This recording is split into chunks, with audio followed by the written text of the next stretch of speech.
ॐ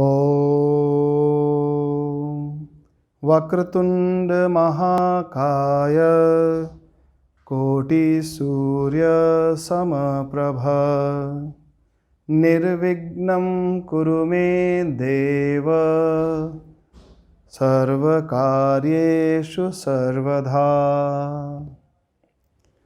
गणेश चतुर्थी का उत्सव आ रहा है। आज हम गणेश चतुर्थी पर कुछ चर्चा करेंगे। गणेश चतुर्थी हिंदुओं का एक प्रमुख त्यौहार है। यह त्यौहार भारत के विभिन्न भागों में मनाया जाता है, किंतु महाराष्ट्र में बड़ी धूमधाम से मनाया जाता है। पुराणों के अनुसार इसी दिन गणेश का जन्म हुआ था। गणेश चतुर्थी पर हिंदू भगवान श्री गणेश जी की पूजा होती है। कई प्रमुख स्थानों पर भगवान गणेश की बड़ी प्रतिमा स्थापित की जाती है। इस प्रतिमा का 9 दिन तक पूजन किया जाता है। बड़ी संख्या में आसपास के लोग दर्शन करने पहुंचते हैं। 9 दिन बाद गाजे बाजे से श्री गणेश प्रतिमा को किसी तालाब इत्यादि जल में विसर्जित कर दिया जाता है। शिव पुराण में भाद्रपद मास के कृष्ण पक्ष की चतुर्थी को मंगल मूर्ति गणेश की अवतरण तिथि बताई गई है, जबकि गणेश पुराण के मत के अनुसार ये गणेशावतार भाद्रपद शुक्ल चतुर्थी को हुआ था। गणधनपति अर्थात गणपति। संस्कृत कोशानुसार गण का अर्थ है पवित्रक, पति का अर्थ है स्वामी। गजपति अर्थात पवित्रकों के स्वामी। गणेश उत्सव वैसे तो कमोबेश पूरे भारतवर्ष में मनाया जाता है, किंतु महाराष्ट्र का गणेशोत्सव विशेष रूप से प्रसिद्ध है। महाराष्ट्र में भी पुणे का गणेशोत्सव जगत प्रसिद्ध है।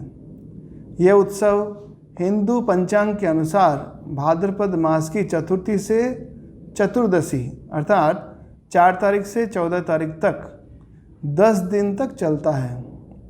भाद्रपद मास के शुक्ल पक्ष की चतुर्थी को गणेश चतुर्थी भी कहते हैं। गणेश की प्रतिष्ठा संपूर्ण भारत में समान रूप से व्याप्त है। महाराष्ट्र इसे मंगलकारी देवता के रूप में व मंगल पूर्ति के रूप में पूजता है। दक्षिण भारत में इनकी विशेष लोकप्रियता कला शिरोमणि के रूप में है। मैसूर तथा तंजौर के मंदिरों में गणेश की नृत्य मुद्रा से अनेक मनमोहक प्रतिमाएं हैं। गणेश हिंदुओं के आदि आराध्य देव हैं। हिंदू धर्म में गणेश को एक विशिष्ट स्थान प्राप्त है। कोई भी धार्मिक उत्सव, यज्ञ, पूजन इत्यादि सत्कर्म हो या फिर विवाहोत्सव हो, निर्विघ्न कार्य संपन्न हो, इसलिए शुभ के रूप में गणेश की पूजा सबसे पहले की जाती है। महाराष्ट्र में सातवाहन, राष्ट्रकूट, चालुक्य आदि राजाओं ने गणेशोत्सव की प्रतिमा चलाई थी। प्रतिमा अर्थात पूजा प्रथम में की जाएगी, ऐसा। छत्रपति शिवाजी महाराज भी गणेश की उपासना करते थे। आइए इसका इतिहास देखते हैं।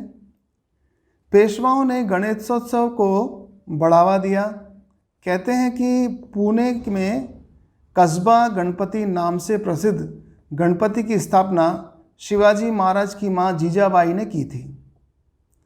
परंतु लोकमान्य बाल गंगाधर तिलक ने गणेश उत्सव को जो स्वरूप दिया, उससे गणेश राष्ट्रीय एकता के प्रतीक बन गए। तिलक के प्रयास से पहले गणेश पूजा परिवार तक ही सीमित थी। पूजा को सार्वजनिक महोत्सव का रूप देते समय उसे केवल धार्मिक कर्मकांड तक ही सीमित नहीं रखा, बल्कि आज़ादी की लड़ाई, छुआछूत दूर करने और समाज को संगठित करने तथा आम आदमी का ज्ञानवर्धन करने का उसे जरिया बनाया और उसे एक आंदोलन का स्वरूप दिया। इस आंदोलन ने ब्रिटिश साम्राज्य की नींव हिलाने में महत्वपूर्ण योगदान दिया।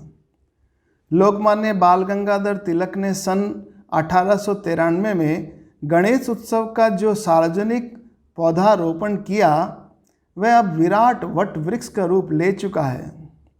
सन 1893 में जब बाल गंगाधर जी ने सार्वजनिक गणेश पूजन का आयोजन किया था तो उनका मकसद सभी जातियों धर्मों को एक साझा मंच देने का था, जहां सब बैठकर मिलकर कोई विचार कर सके। तब पहली बार पेशवाओं के पूज्य देव गणेश को बाहर लाया गया था। वे तब भारत में अस्पृश्यता चरम सीमा पर थी, जब शूद्र जाति के लोगों को देव पूजन का ये अपने में पहला मौका मिला था। सबने देवता के दर्शन किए और गणेश प्रतिमा को चरण छूकर आशीर्वाद लिया। उत्सव के बाद जब प्रतिमा को वापस मंदिर में स्थापित किया जाने लगा, जैसा कि पेशवा करते थे, मंदिर को मूर्ति के आंगन में रख के सार्वजनिक पूजा और फिर वहीं वापस स्थापना करना, तो पंडितों ने इसका विरोध किया कि ये मूर्ति को अछूतों ने छू लिया है, ये अपवित्र है, इसको वापस मंदिर में नहीं रखा जा सकता। तब बवाल न बढ़े तो निर्णय लिया गया इसको सागर में विसर्जित किया जाए। ये ऐसे दोनों पक्षों की बात रखी रह जाएगी, ऐसा सोचकर इन्होंने ये निर्णय लिया। तब से मूर्ति पूजन से मूर्ति विसर्जन शुरू हो गया, या अब काफ़ी फैल भी गया है। इससे महाराष्ट्र में ही 50,000 से ज़्यादा सार्वजनिक गणेश उत्सव के मंडल हैं। इसके अलावा आंध्र प्रदेश, कर्नाटक, मध्य प्रदेश, उत्तर प्रदेश और गुजरात में काफ़ी संख्या में गणेश उत्सव मंडल हैं। अब आइए स्वतंत्रता संग्राम और गणेश के उत्सव के बीच में जो हम आपस में संपर्क देखते हैं उसके बारे में छोटी सी कुछ वर्णना की जाए। वीर सावरकर और कवि गोविंद ने नासिक में मित्र मेला संस्था बनाई थी। इस संस्था का काम था देशभक्ति पूर्ण पोवाड़े, मराठी लोक गीतों का एक प्रकार, इसको आकर्षक ढंग से बोलकर सुनाना। इस संस्था के पोवाड़ों ने पश्चिमी महाराष्ट्र में धूम मचा दी थी। कवि गोविंद को सुनने के लिए लोगों में एक हुजूम था, वे उनको सुनने के लिए उमड़ पड़ते थे। राम रावण की कथा के आधार पर वे लोगों में देशभक्ति का भाव जगाने में सफल होते थे। उनके बारे में वीर सावरकर ने लिखा है कि कवि गोविंद अपनी कविता की अमर छाप जनमानस पर छोड़ जाते थे। गणेश उत्सव का उपयोग आज़ादी की लड़ाई के लिए किए जाने की बात पूरे महाराष्ट्र में फैल गई थी। बाद में नागपुर, वर्धा, अमरावती आदि शहरों में भी गणेश उत्सव ने आज़ादी का नया ही आंदोलन छेड़ दिया था। अंग्रेज भी इससे घबरा गए थे। इस बारे में रोलेट समिति रपट में भी चिंता जताई गई थी। रपट में कहा गया था, गणेश उत्सव के दौरान युवकों की टोलियां सड़कों पर घूम घूम कर अंग्रेजी शासन विरोधी गीत गाती है। वह स्कूली बच्चे पर्चे बांटते हैं, जिससे अंग्रेजी हुकूमत के खिलाफ हथियार उठाने और मराठों से शिवाजी की तरह विद्रोह करने का आह्वान होता है। साथ ही अंग्रेजी सत्ता को उखाड़ फेंकने के लिए धार्मिक संघर्ष को जरूरी बताया जाता है। आइए अब स्वतंत्रता संग्राम में गणेश उत्सव का जो महत्व था उस पर हमने चर्चा की। अब आइए हम कुछ मूर्ति विसर्जन इत्यादि और उनके बनाने के तरीकों पर हम कुछ बात करते हैं। महाराष्ट्र में माघ शुक्ल चतुर्थी को भगवान गणेश का जन्मदिन गणेश जयंती या तिलकुंद चतुर्थी या वरद चतुर्थी के नाम से मनाया जाता है। हालांकि देश के अधिकतर भागों में भाद्रपद की गणेश चतुर्थी को गणेश के जन्मोत्सव के रूप में मनाते हैं, लेकिन महाराष्ट्र खासकर कोंकण के तटीय इलाकों में माघ शुक्ल चतुर्थी को भगवान गणेश का जन्मदिन गणेश जयंती के नाम से मनाया जाता है। ग्रेगोरियन कैलेंडर में यह तिथि हर साल जनवरी या फरवरी के महीने में आती है। गणेश जयंती के दिन हल्दी या सिंदूर से गणेश प्रतिमा बनाकर पूजा की जाती है। त्यौहार के चौथे दिन गणेश प्रतिमा का विसर्जन कर दिया जाता है। तिल के लड्डू और प्रसाद बनाकर भगवान गणेश को अर्पित किया जाता है। इसके बाद तिल का प्रसाद सभी में बांटा जाता है। इस दिन लोग नहाने के पानी में तिल मिलाकर स्नान करते हैं। गणेश जयंती के दिन तिल का उबटन लगाने की भी परंपरा है।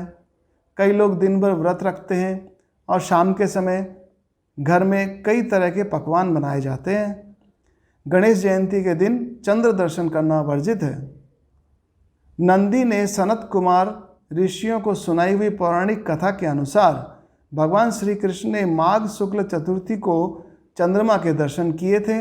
इस कारण उन पर चोरी का आरोप लगा था। भगवान श्री कृष्ण ने उस दिन उपवास रखा था और चोरी के आरोप से मुक्ति पाई थी।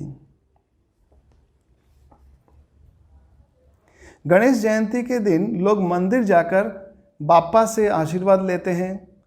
पुणे जिले के मोरगांव स्थित मोरेश्वर मंदिर में तो इन दिनों भक्तों का तांता लगा रहता है।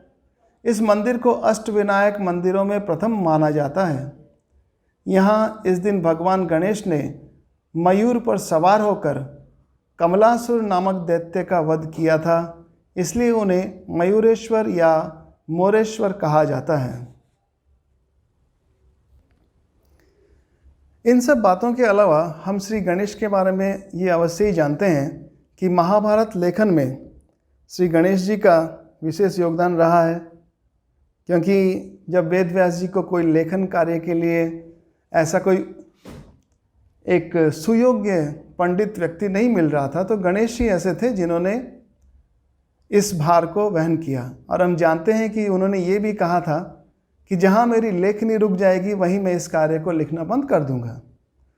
तो उन्होंने बीच बीच में कुछ ऐसे कूट श्लोक बना दिए और गणेश जी से ये वादा ले लिया कि जब तक आपको ये समझ में ना आए तब तक आप आगे नहीं बढ़ेंगे। प्रत्येक अक्षर का अर्थ समझकर आगे बढ़ने का काम गणेश जी का था और उसको डिक्टेट करना, बोलने का काम वेद व्यास जी का था। तो इस प्रकार से देखें तो गणेश जी ने सरस्वती जी का रूप ले लिया और वीणा वादिनी के रूप में आज हमारे भारत में ही नहीं संपूर्ण विश्व में महाभारत एक इतना बड़ा काव्य है। जब गणपति लिखे हैं तो मिथ्या तो हो ही नहीं सकता। उसमें लिखी भी सब बातें हमारे समाज में सत्य के रूप में ही मानी जाती है। और आज चारों ओर ये प्रमाण हो रहा है कि महाभारत कालीन युद्ध, महाभारत कालीन गीता का ये उपदेश, महाभारत कालीन जितने भी चरित्र रहे हैं वे थे और उन्हीं चरित्रों के आधार पर संपूर्ण भारत के समाज को महाभारत में सम्मिलित किया गया। ये काम हम कह सकते हैं कि भगवान श्री गणेश के ऊपर में उनके कृतित्व के कारण हुआ है। सारा क्रेडिट किंतु भगवान श्री गणेश लेखन कार्य के रूप में हम उनको पूजन के रूप में अपने हिंदू धर्म, हिंदू सभ्यता के सामने में एक ऐसे लेखक के रूप में हम उनको पूजा करते हैं, प्रथम प्रणम में हो जाते हैं, क्योंकि इन्होंने हमारी संस्कृति को रक्षा करने में सहायता की है। और एक बात है, भगवान श्री रामकृष्ण देव गणेश जी के इस व्यवहार से बड़े ही प्रसन्नचित्त रहते थे। वो ऐसा था कि जब गणपति बापा और मयूरेश मैंने अपने कार्तिकेय जी को जब बोला गया, माँ पार्वती जी ने बोला कि तुमको ये उपहार दिया जाएगा अगर संसार के जितने तीर्थ क्षेत्र हैं उसको तुम पहले पूरा करके आओ। तब गणपति बापा तो इतने स्थूलकाय हैं, अब उनको इतना जल्दी तो चलना मुश्किल है।